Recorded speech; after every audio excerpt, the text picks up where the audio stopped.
All right, so for this first lesson in our new unit, we're going to be talking about operations with functions. And really, we're just going to be doing addition, subtraction, multiplication, and division.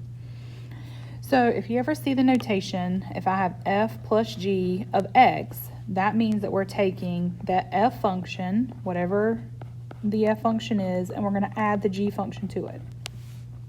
Same thing with subtraction. This means I'm going to take the f function minus the g function.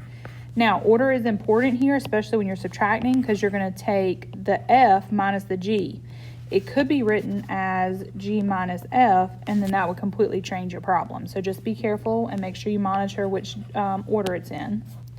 So these two pieces are side by side, f and g.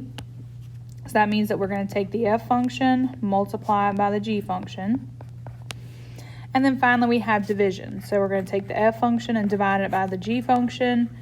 And we have to be very careful here because we still have that domain restriction. That domain restriction is still going to apply, and we need to make sure that our domain cannot equal 0. Now, the domains consist of all the x values that the domains of both functions. So if I have a domain for f and I have a domain for g, the domain is going to be a combination of both of them.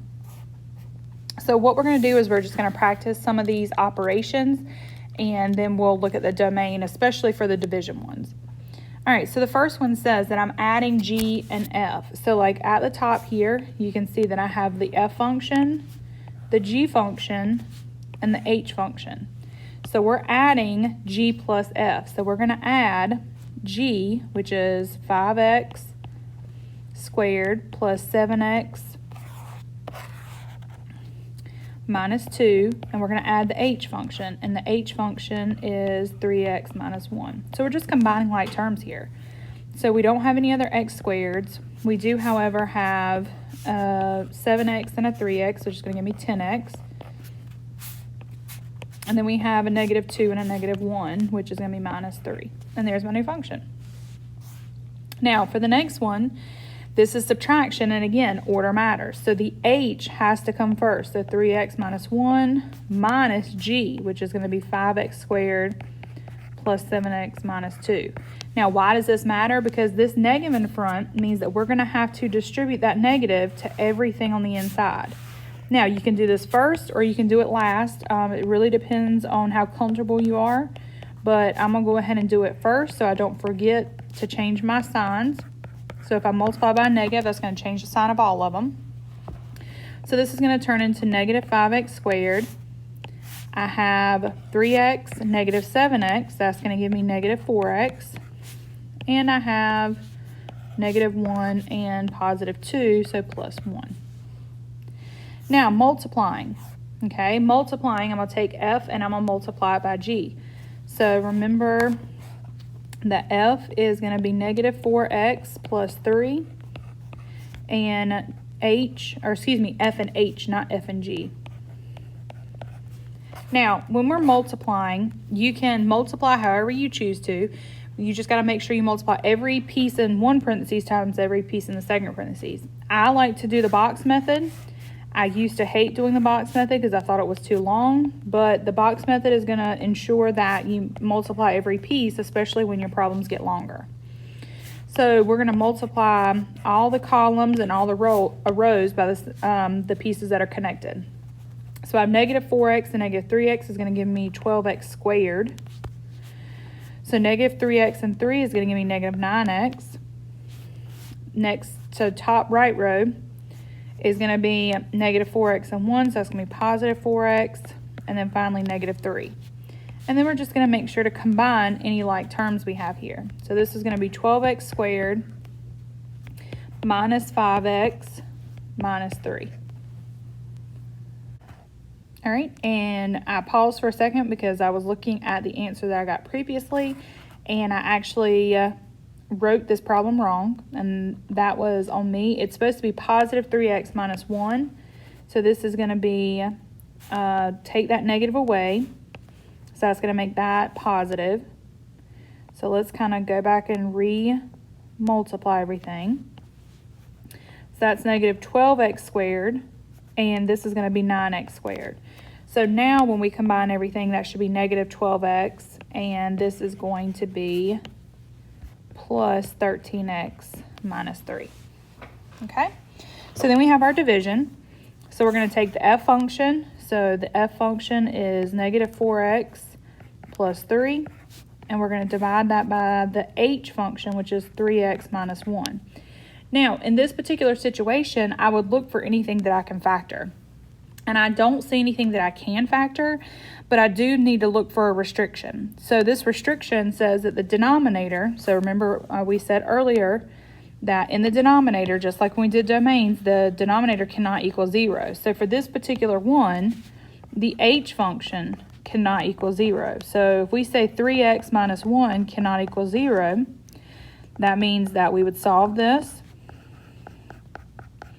and we would get that x cannot equal 1/3 as a restriction to the domain. All right. So this time we have some more addition and subtraction, but we may do some multiplication in front. So this is saying that we're going to take the f function and subtract 2 times the g function. So we have the f function minus 2 times my g function. And we're just going to multiply and then simplify. So I'm going to distribute the negative 2 first. And that's going to give me negative 2 times 5. That's going to give me negative 10x squared. Negative 2 times 7 is going to be minus 14x. And negative 2 times negative 2 is plus 4. And then I'm going to combine like terms. So I have negative 10x squared minus 18x because I have negative 4 and negative 14. I also have negative 3 and positive 4, which is going to give me plus 1. And I've done that once again. I was checking my answer. I've written the problem wrong. I'm pretty sure y'all probably noticed it going through my video. So that should be plus 3. I guess I need to be much more careful. And this should actually be plus 7. Okay? Same thing for this one right here. So this is telling me to do 3 times f plus g. So this is going to be 3 times my f function, which is going to be negative 4x plus 3, plus my g function. And my g function is 5x squared plus 7x minus 2. So I'm going to distribute and get negative 12x plus 9 plus, and then I have 5x squared plus 7x minus 2. So combine like terms. That's going to give me minus 5x, and then I also have 9 and negative 2, which is going to be plus 7. Now, for the domain here, most of the time with polynomials that we're working with, like the domain for the f function, if you graph that, there's no restrictions there. So this is going to be negative infinity to infinity. The g also is from negative infinity to infinity. And the h is also negative infinity to infinity. But what happens is the domains of the new functions will be negative infinity into infinity because there's a combination. So if they're all negative infinity to infinity, then that's the same. The only thing that we've got to worry about is the denominator. So like let's say I'm doing the f divided by h like I did before. That h function cannot equal 0. So just keep that in mind.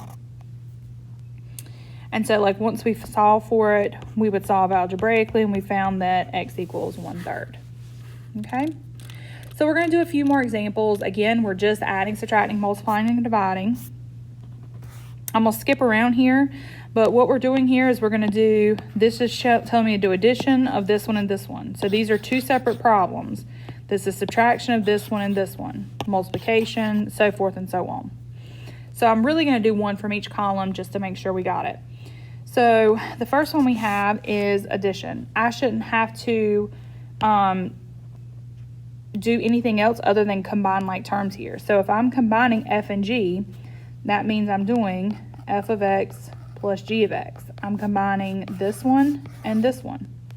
So this is going to be 6x cubed. So I have negative 7x and positive 1x. That's going to be minus 6x squared. All right, then I have negative 18x and nothing else, so I'm going to just bring that down. And then I have 1 and 1, which is going to give me 2. Okay? So again, nothing special. We're just combining like terms. The only difference occurs when I do subtraction. So for the subtraction, I'm going to do this one. So I'm going to do these two. All right, so this is saying take the G and subtract F. So we're going to take the G and we're going to subtract the F function. So remember, when you subtract, order matters, and I would just go ahead and distribute the negative unless you feel like you're going to remember to subtract all pieces. All right, so we have minus, and that's going to turn to plus, so we're going to have negative 2x and plus 10. So when we combine these, I have 4x squared, I have x and negative 2x, which is going to give me minus x, and I have negative 12 and 10, which is going to be minus 2. All right, so let's actually look at a multiplication one. So we'll do number 5. So we're going to multiply f times g. So we're going to take x squared plus 1 times x cubed minus 1. All right, so box method, again, I just like it because it helps students stay organized. If you don't like it, that's fine, as long as you multiply every piece. So x squared times x cubed is going to be x to the 5th. X squared times 1 is going to be negative x squared. And then we have x cubed times 1, and then 1 times 1 is 1. Now, there's no like terms here. So when I put this all together, they are my pieces. Now, before I go to the denominator part, I'm going to pull up Desmos, and I'm going to show you just a way to check yourself. Sorry.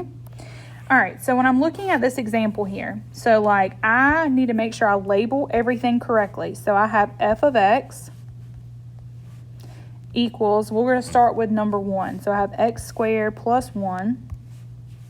Make sure I put my equals in there. And my g of x, so g is going to be 6x cubed minus 7x squared minus 18x plus 1. All right, so I have my two separate functions, okay? So I'm going to turn these off by hitting the color buttons, and what I'm going to do is I'm now going to tell Desmos that I want to take f of x. That's the reason it's super important to label correctly, and I want to add g of x. And it's going to give you that new function. So how do you know if you got it right? Well, take your answer, put your answer in, and that answer should be the same function if you did it correctly. Like I said, it won't give you the actual equation, but you can check that you got the right answer. So if I did it correctly, I can see that they are the exact same equation because they're on top of each other. So you can plug your values into Desmos and see if they match. Same thing with multiplication. So I have f of x, and again, this works for any function. It doesn't necessarily have to be f of x. It could be z of x, okay? So I'm going to do the one we just did, which was number 5. So I have x squared again plus 1, and then I have g of x, and that's going to equal x cubed plus 1. Now we're going to multiply, okay? So I'm going to turn off the originals, and we're going to multiply f of x times g of x. All right, so we have that new graph. Well, again, I'm going to plug in what I got. So I got x to the 5th plus x to the 3rd power minus x squared minus 1. And I can see that I've done something wrong. So what did I do wrong here? Let's check. So I have x squared plus 1, and this is where, so I did plus for g instead of minus. It seems to be a pattern today. And I can now see that if I turn my answer on and off, using the little circle button, that they are on top of each other, which means I got that right. So always use Desmos and check, okay? So then the last part is going to be the division. I'm going to do both of these. So this one says take G and divide it by F.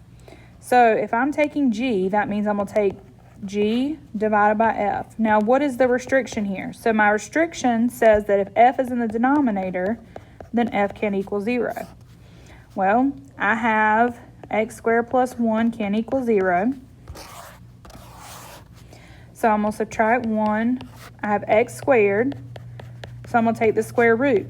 You can't do this. You can't take the square root. This is imaginary. So this denominator, there's no way, it can never equal 0.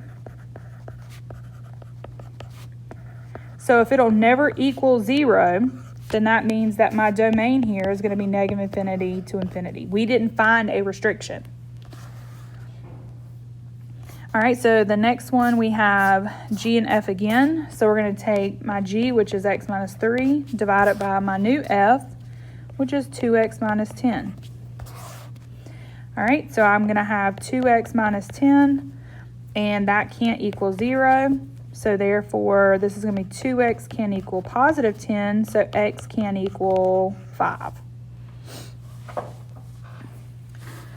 All right, another option. So I'm going to do one a little bit more difficult. So let's say I have f of x is x minus 3, and g of x is x squared plus 5x plus 6. Okay? So in looking at this, if I say that I want to find f over g, that means I'm going to take my f function, which is x minus 3, over my g function, which is x squared plus 5x plus 6, and I'm going to try to simplify this. This right here, my denominator needs to be simplified so I can find that restriction. So my x chart, multiply to get 6, but add to get 5, so that's going to be 2 and 3. So I have x minus 3 over x plus 2, x plus 3. So my domain restrictions this time. So I have x plus 2 can equal 0, and I have x plus 3 can equal 0. So this one has two restrictions. X can equal negative 2, and x can equal negative 3. All right, if you have any questions about this, please don't hesitate to ask me. It really is just basic operations. If you struggle with the domain or any of the factoring, again, please email me. Please let me know.